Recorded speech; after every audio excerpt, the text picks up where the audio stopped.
आनंद के पास चलेंगे और उनसे जानेंगे कि क्या क्या खबरें हैं। लेकिन उससे पहले मैं आपको एक बड़ी खबर बता देता हूं, क्योंकि ये खबर जो है ईरान की राजधानी तेहरान से आई है और यहाँ पर हुआ है एक धमाका। किस प्रकार का ये धमाका है इसके बारे में आगे जानकारी देंगे, लेकिन सबसे पहले और चीज़ों के बारे में जो बड़ी खबरें हैं उसको जानने के लिए सीधे आनंद का रुख करते हैं। क्या खबर आई आनंद? देखिए, सबसे पहले तो जो बैठक हुई है वो बैठक खत्म होने के बाद से कोई भी ऐसा नतीजा उस बैठक से नहीं निकल पाया है, क्योंकि दोनों दोनों देशों में ईरान और अमेरिका के जो प्रतिनिधित्व थे, स्टीव विटकॉफ और अब्बास अराक्ची, उनके तरफ से भी कोई स्पष्टीकरण इस बैठक को लेकर के नहीं आया है कि बात बन गई है या फिर बिगड़ चुकी है। लेकिन बिगड़ने की जो संभावना है वो अधिक है। इस बैठक के बिगड़ने की संभावनाओं को देखते हुए ईरान के जो सेना है वो अलर्ट मोड पर हो गई है, और ईरान की जो आईआरजीसी है उसकी तैयारी क्या है इसको लेकर के एक घोषणा की गई है, जो सोर्सेस के हवाले से आया है कि आईआरजीसी जो है कि घोषणा की है कि जो भी कदम अब अमेरिका उठाएगा, युद्ध से संबंधित हो या फिर धमकियों से संबंधित हो, उसका कड़ा जवाब देने के लिए आईआरजीसी तैयार है। यही कारण है कि इस्लामिक रिपब्लिक ऑफ ईरान को मैक्सिमम हाई अलर्ट पर रख दिया गया है। मैक्सिमम हाई अलर्ट क्या होता है? हाई अलर्ट यानी कि वो युद्ध के लिए अब एकदम बिल्कुल से तैयार है। अगर, क्योंकि आपको भी पता है कि इसके पहले दो जो ड्रोन थे यूएसएस अब्राहम लिंकन की तरफ देखे गए थे ईरान के, जिसे मार गिराया गया है, लेकिन अब उससे जो ड्रोन से जो सबूत मिले या फिर जो भी उनके पास जानकारियां आई हैं उसको लेकर के भी पूरी तैयारी है उनकी। लेकिन इस अलर्ट मोड को लेकर के ट्रम्प की क्या तैयारी है, यानी अमेरिका की क्या तैयारी है, इसको भी मैं बता देता हूं। क्योंकि अभी जो है अमेरिका का यूएसएस अब्राहम लिंकन अरब सागर में तैनात है, लेकिन इस अरब सागर में तैनाती के वक्त ही ये जो ड्रोन जो थे वो गए हुए थे। इसको लेकर के अब और टेंशन में है अमेरिका, क्योंकि ईरान जो है अब कोई भी रिस्पांस जो है वो नरम तरीके से नहीं दे रहा है। जो भी रिस्पांस है उसकी कड़ी प्रतिक्रिया आ रही है। चाहे वो अब्बास अराक्ची का बयान आप देख लीजिए, कल बैठक के बाद उनकी जो बयान आया है वो साफ तौर पे उन्होंने बोल दिया है कि हम डील करने के लिए तैयार हैं डील के लिए हम तैयार हैं, लेकिन अगर मेरी जो 3 शर्तें हैं वो बात अमेरिका को माननी होंगी। पहला शर्त यह है कि वो परमाणु कार्यक्रम का जो उनका संवर्धन है, जो यूरेनियम संवर्धन है वो जुटाते रहेंगे, उसमें कोई भी ऐसा प्रतिबंध नहीं लगाया जाए या फिर कोई भी ऐसे डील में वो बातचीत नहीं की जाए।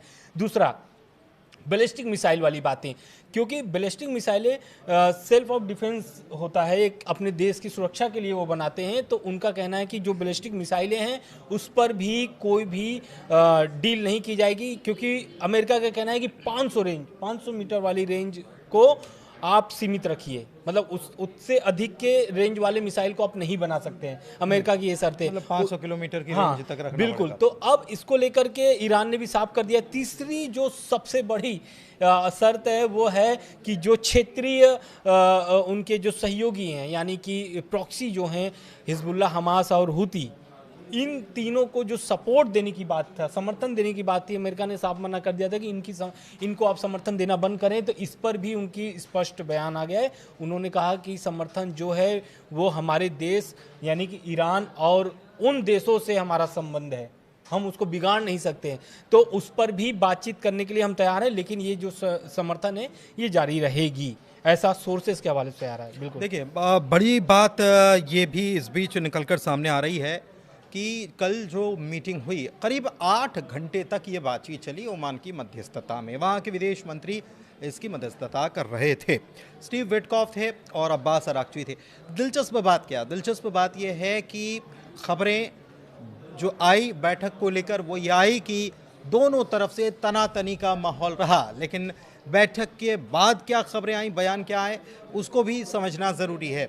अब्बास अराक्ची जो ईरान के विदेश मंत्री हैं, उन्होंने कहा कि बैठक सकारात्मक रही, अच्छी बात है, हम बातचीत कर रहे हैं, बैठक कर रहे हैं और इसी से मामले सुलझ जाने चाहिए। हम जाएंगे, अपने मुल्क जाएंगे और वहाँ पर इस मामले में चर्चा करेंगे और फिर अगली बैठक के बारे में सोचेंगे कि अगली बैठक में क्या कुछ तय करना है। दूसरी तरफ ट्रंप की तरफ से भी इस बैठक को लेकर बयान आया और उन्होंने भी ये कहा कि हाँ ठीक है, पहले राउंड की मीटिंग थी, ठीक रही, अगले राउंड की मीटिंग का हम इंतज़ार कर रहे हैं, कोई जल्दबाजी नहीं है। लेकिन साथ ही साथ एक धमकी भरे अंदाज में, तलखी भरे अंदाज में वो ये भी कह गए कि अगर कोई डील नहीं हो पाती है तो वो जानते हैं कि क्या हश्र होने वाला है। ये ट्रंप की तरफ से एक प्रकार की धमकी है, लेकिन उन्होंने कहा कि हम जल्दबाजी में नहीं हैं। इसके बावजूद कहीं न कहीं ऐसी पूरी दुनिया को ये लगने लगा है कि दोनों मुल्क भले ही ये कह रहे हैं कि बातचीत अच्छी रही, लेकिन अंदर मीटिंग से जो खबरें निकलकर सामने आई उसके बाद अपने मुल्क के लोगों को अलर्ट किया जा रहा है और कहा जा रहा है कि 24 घंटे के भीतर या उससे पहले, यानी कि जितनी जल्दी हो सके, ईरान को छोड़ दो। क्या खबरें आई हैं, आनंद से समझते हैं। बिल्कुल, देखिए अमेरिका के साथ साथ बहुत सारे देश हैं, चाइना भी है उसमें, और रसिया भी है, तुर्की भी है, मतलब बहुत सारे ऐसे देश हैं जो एक तरीके से एडवाइजरी जारी कर दिए अपने नागरिकों के लिए, जो ईरान में नागरिक हैं उनके लिए ये साफ तौर से बोल दिया गया है कि आप जल्द से जल्द ईरान छोड़ दो।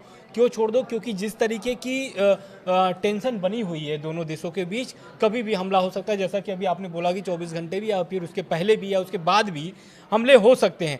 लेकिन इसके पहले एक और बयान आया था अमेरिका की तरफ से, और अमेरिका के जो एम्बेसी है वहाँ से बयान निकल के सामने आता है, और अमेरिका के जो नागरिक वहाँ पे ईरान में मौजूद हैं उनसे ये बोल दिया गया है कि अमेरिकी सरकार की मदद के भरोसे आप नहीं रहिएगा, आप खुद अपना व्यवस्था करिए और वहाँ से जल्द ईरान छोड़ करके दूसरे देश में तुर्की चले जाइए, बगल अगल के जो देश है आर्मेनिया चले जाइए, वहाँ चले जाइए, लेकिन ईरान में मत रहिए। ऐसा इसलिए कहा जा रहा है क्योंकि जिस तरीके से दोनों देशों के सैनिक जो हैं अलर्ट मोड पर हैं, और कुछ गतिविधि भी देखने को मिली आपको इधर बीच, तो उससे ये समझ आ गया है। और ट्रंप का भी बयान, जैसा अभी आपने ट्रंप का कोट भी किया कि अगर बातचीत सफल नहीं होती तो उसका नुकसान ईरान को होगा। एक तरीके से वो धमकी भरा जो बयान है ये ईरान को फिर से चुभेगा।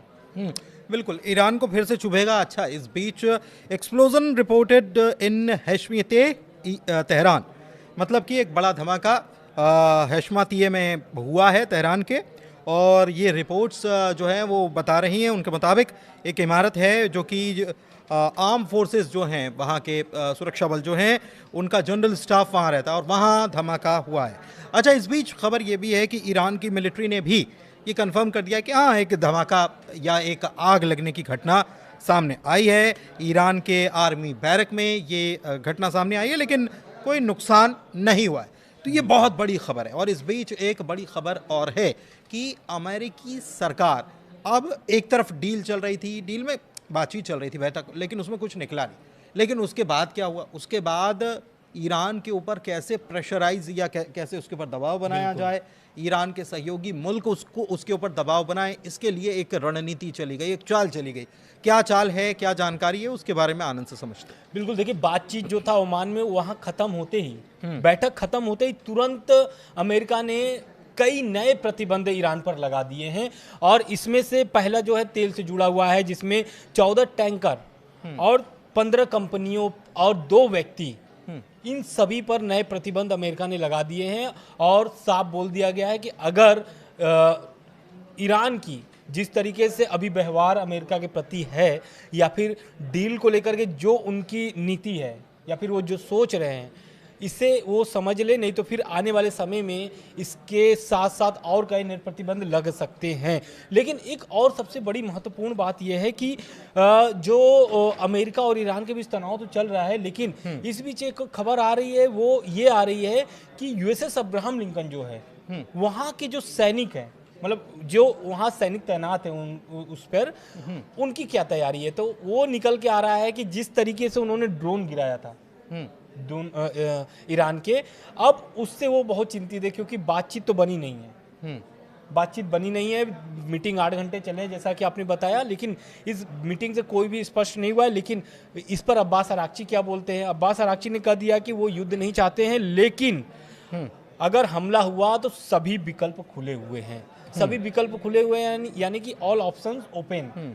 इसका ये मतलब है कि वो युद्ध के लिए भी तैयार है। यही कारण है कि यूएसएस अब्राहम लिंकन पे जो तैनात है, चाहे वो जंगी बेड़ा जो जहाज है वहाँ पे, या फिर जो सैनिक हैं, उनकी जो तैयारी है वो शुरू हो गई है। दूसरी तरफ इधर आप हॉर्मुज़ में जो 1 और 2 फरवरी को ईरान ने युद्ध अभ्यास का एक घोषणा किया था, उसको रद्द कर दिया था।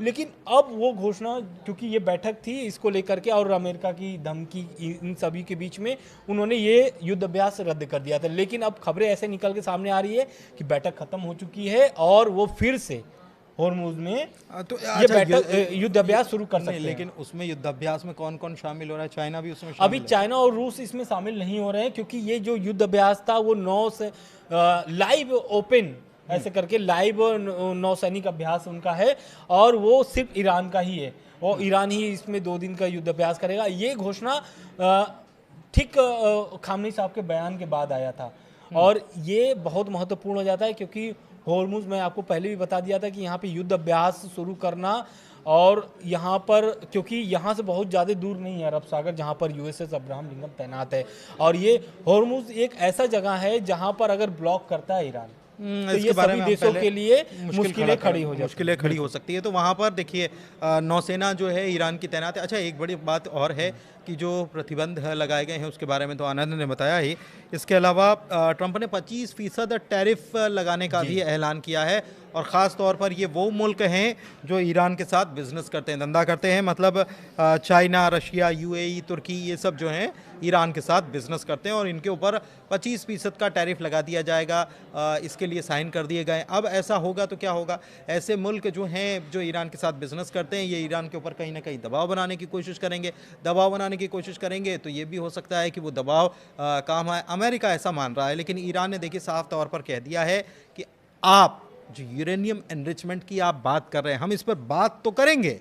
आप समझिए इस चीज़ को कि हम इस पर बात करेंगे, लेकिन बात किस पर होगी कि हमारे पास है नहीं है, इसकी बात नहीं होगी। बात तो इस पर होनी है कि आप हमको रिकॉग्नाइज करो कि हम एक मुल्क हैं और हमारे पास भी यह अधिकार है कि हम यूरेनियम का संवर्धन कर सकें, और अमेरिका को इस बात को मानना होगा। तो यहाँ पर ईरान की बात कह दी गई। दूसरी तरफ अमेरिका का क्या कहना है कि वो बैलिस्टिक मिसाइल का प्रोग्राम बंद कर दो, ईरान में जो नागरिक हैं उनके साथ जो आप व्यवहार, अत्याचार भले कथित तौर पर जो अमेरिका की तरफ से कहा जाता है वो एक बात इसमें शामिल हो, बैलिस्टिक मिसाइल का प्रोग्राम इसमें शामिल हो। ईरान ने कह दिया बैलिस्टिक मिसाइल हमारे इलाके की रक्षा करने के लिए हम बना रहे, आपको कोई दिक्कत होना नहीं चाहिए। अब उसकी रेंज कितनी होगी ये तो हम डिसाइड करेंगे, क्योंकि हमें किससे खतरा है किससे खतरा नहीं है ये भी हम डिसाइड करेंगे। आप थोड़ी डिसाइड करेंगे कि 500 किलोमीटर तक दूर वहाँ पर हमारा दुश्मन है कि नहीं है। हो सकता है कि 10,000 किलोमीटर तक हो, और उसके लिए हम अपनी तैयारी कर सकते हैं। और ये बात सच है, ये बात सच है कि कोई भी मुल्क अपने मुताबिक तैयारी करेगा। वो आपको अधिकार थोड़ी है कि आप मेरी सुरक्षा में कहां तक कर सकता हूं, ये मेरे ऊपर मेरी जिम्मेदारी है। बिल्कुल यही बात झलकती भी है अब्बास अरागची के बयान में भी, जैसा कि उन्होंने बोला कि मीटिंग पॉजिटिव रही है, लेकिन उनकी जो शर्तें हैं वो अमेरिका को माननी पड़ेगी, और अमेरिका की जो शर्तें हैं ये एकदम विरोधाभास ईरान के लिए लग रहा है इस वक्त।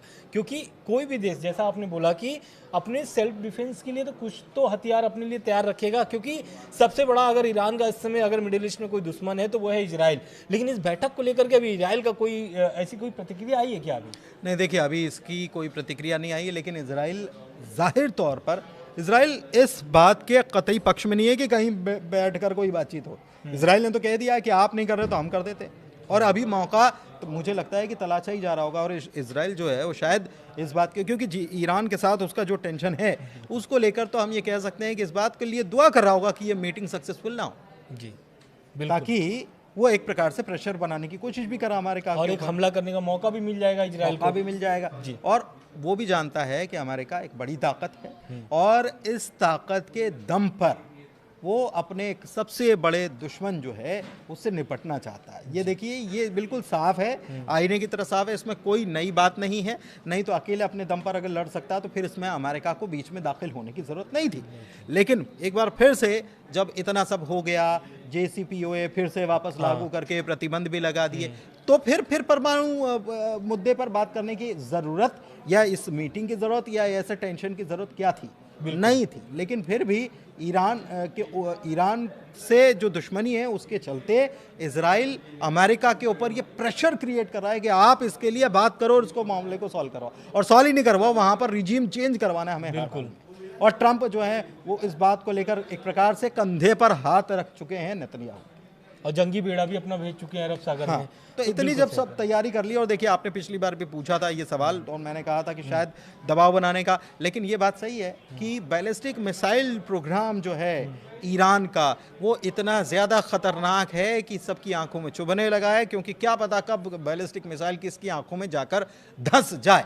यही टेंशन है और इसी वजह से इस वक्त टेंशन बढ़ी हुई है। लेकिन ये साफ तौर पर खामनेई साहब भी कच्चे खिलाड़ी नहीं है, उन्होंने कह दिया है कि देखिए अगर चीज़ें बिगड़ेंगी तो आपको ये याद रखना चाहिए ईरान कहाँ बैठा है, उसके आसपास कितने मुल्क हैं, उसके पास आसपास आपके सैन्य बेड़े हैं, और वहाँ पर अगर हमला होता है, सैन्य छावनियाँ हैं, वहाँ पर हमला होगा तो उन मुल्कों के ऊपर भी आंच आएगी। तो इसके लिए आपको समझ लेना चाहिए कि आप बात किससे कर रहे हो। तो अमेरिका अपनी टशन में है, लेकिन उसको ये समझाने की कोशिश की जा रही है ईरान की तरफ से कि आप बात किससे कर रहे हो, समझ कर बात करो, बराबरी की बात होगी तब बात होगी। कुल मिलाकर वीडियो में, चर्चा में यहीं तक करेंगे बात, क्योंकि कोई और अपडेट्स नहीं आए। जैसे अपडेट आएंगे आप तक पहुंचाएंगे। फिलहाल इस वीडियो में इतना ही। ग्लोबल अड्डा को अपना प्यार देते रहिए। बहुत बहुत शुक्रिया।